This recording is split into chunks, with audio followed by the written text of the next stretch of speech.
Barnaby Rudge by Charles Dickens, Chapter 26. "And you are not surprised to hear this, Varden?" said Mr. Haredale. "Well, you and she have always been the best friends, and you should understand her if anybody does." "I ask your pardon, sir," rejoined the locksmith. "I didn't say I understood her. I wouldn't have the presumption to say that of any woman. It's not so easily done. But I am not so much surprised, sir, as you expected me to be, certainly." "May I ask why not, my good friend?" "I have seen, sir," returned the locksmith with evident reluctance, "I have seen, in connection with her, something that has filled me with distrust and uneasiness. She has made bad friends, how or when I don't know, but that her house is a refuge for one robber and cutthroat at least, I am certain. There, sir, now it's out." Varden. "My own eyes, sir, are my witnesses, and for her sake I would be willingly half blind if I could but have the pleasure of mistrusting them. I've kept the secret till now, and it will go no further than yourself, I know. But I tell you that with my own eyes, broad awake, I saw in the passage of her house one evening after dark the highwayman who robbed and wounded Mr. Edward Chester, and on the same night threatened me." "And you made no effort to detain him?" said Mr. Haredale quickly. "Sir," returned the locksmith, "she herself prevented me, held me with all her strength, and hung about me until he'd got clear off." And, having gone so far, he related circumstantially all that had passed upon the night in question. This dialogue was held in a low tone in the locksmith's little parlour, into which honest Gabriel had shown his visitor on his arrival. Mr. Haredale had called upon him to entreat his company to the widow's, that he might have the assistance of his persuasion and influence, and out of this circumstance the conversation had arisen. "I forbore," said Gabriel, "from repeating one word of this to anybody, as it could do her no good and might do her great harm. I thought and hoped, to say the truth, that she would come to me, and talk to me about it, and tell me how it was. But though I've purposely put myself in her way more than once or twice, she has never touched upon the subject, except by a look." "And indeed," said the good-natured locksmith, "there was a good deal in the look, more than could have been put into a great many words. It said, among other matters, 'Don't ask me anything,' so imploringly that I didn't ask her anything. You'll think me an old fool, I know, sir.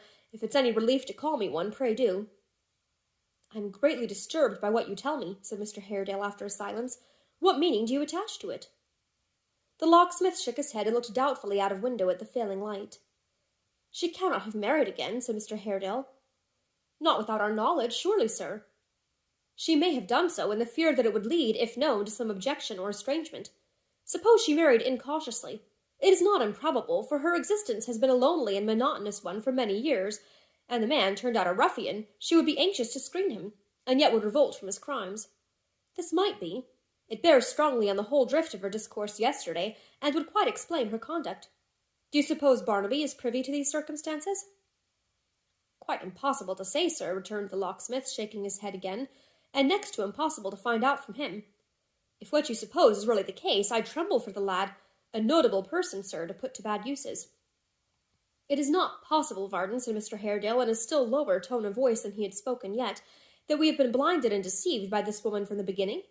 It is not possible that this connection was formed in her husband's lifetime and led to his and my brother's—" "Good God, sir," cried Gabriel, interrupting him, "don't entertain such dark thoughts for a moment.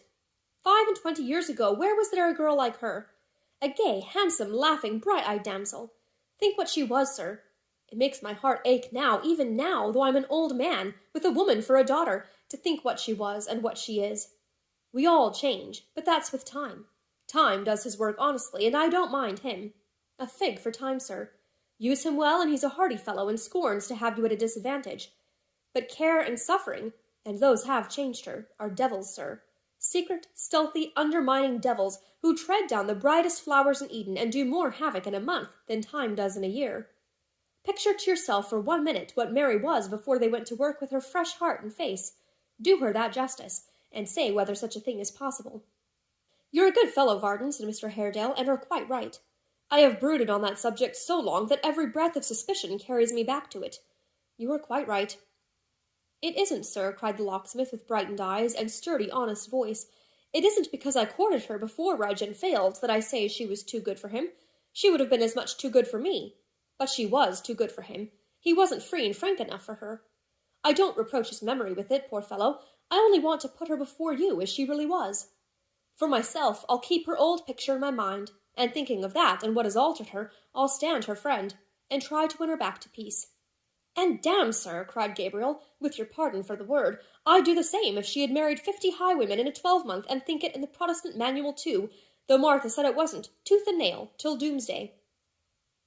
If the dark little parlour had been filled with the dense fog, which, clearing away in an instant, left it all radiance and brightness, it could not have been more suddenly cheered than by this outbreak on the part of the hardy locksmith. In a voice nearly as full and round as his own, Mr. Haredale cried, "Well said," and bade him come away without more parley. The locksmith complied right willingly, and both, getting into a hackney coach which was waiting at the door, drove off straightway. They alighted at the street corner, and dismissing their conveyance, walked to the house. To their first knock at the door there was no response. A second met with a like result. But in answer to the third, which was of a more vigorous kind, the parlour window sash was gently raised, and a musical voice cried, "Haredale, my good fellow, I am extremely glad to see you. How very much you have improved in your appearance since our last meeting. I never saw you looking better. How do you do?" Mr. Haredale turned his eyes toward the casement whence the voice proceeded, though there was no need to do so to recognize the speaker, and Mr. Chester waved his hand and smiled a courteous welcome. "The door will be opened immediately," he said. "There is nobody but a very dilapidated female to perform such offices.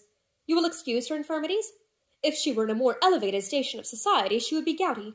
Being but a hewer of wood and drawer of water, she is rheumatic. My dear Haredale, these are natural class distinctions, depend upon it." Mr. Haredale, whose face resumed its lowering and distrustful look the moment he heard the voice, inclined his head stiffly, and turned his back upon the speaker.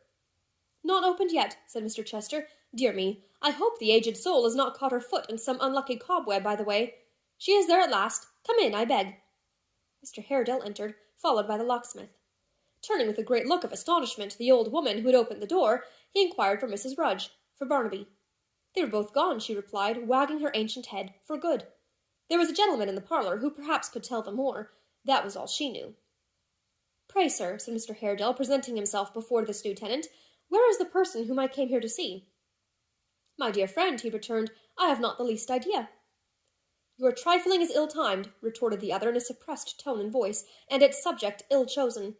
Reserve it for those who are your friends, and do not expend it on me. I lay no claim to the distinction, and have the self-denial to reject it." "My dear good sir," said Mr. Chester, "you are heated with walking. Sit down, I beg. Our friend is but a plain, honest man," returned Mr. Haredale, "and quite unworthy of your notice." "Gabriel Varden by name, sir," said the locksmith bluntly. "A worthy English yeoman," said Mr. Chester, "a most worthy yeoman, of whom I have frequently heard my son Ned, darling fellow, speak, and have often wished to see. Varden, my good friend, I am glad to know you.